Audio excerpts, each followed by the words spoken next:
ရွှေသမင်မျက်လုံးလေးဆိုင်ကိုလေးသူပြုံးနေနှုတ်ဆက်ကရဲ့ခွဲသွားမယ်သူဘယ်လိုဝိကျွေးများရှိလာတဲ့ဒုံနဲ့ဥသာအခုမှတွေ့ကြကရဲ့ခွဲသွား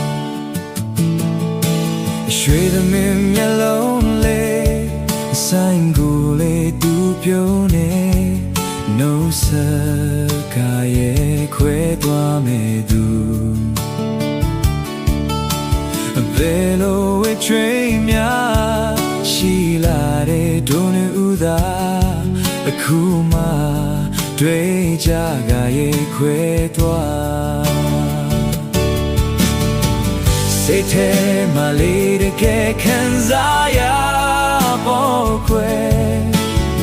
မခွဲစကူသူတွေ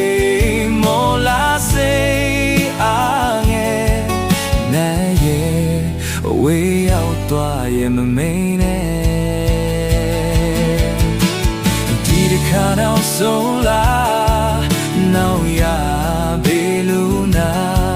ရှမ်းစကားတွေနဲ့နှုတ်ဆက်ကြတယ်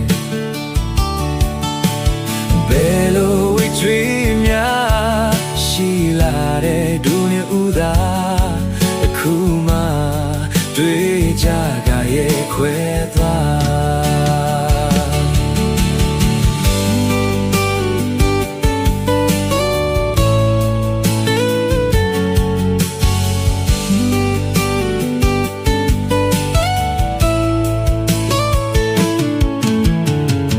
စိတ်ထဲမှာလေးတကယ်ခံစားရ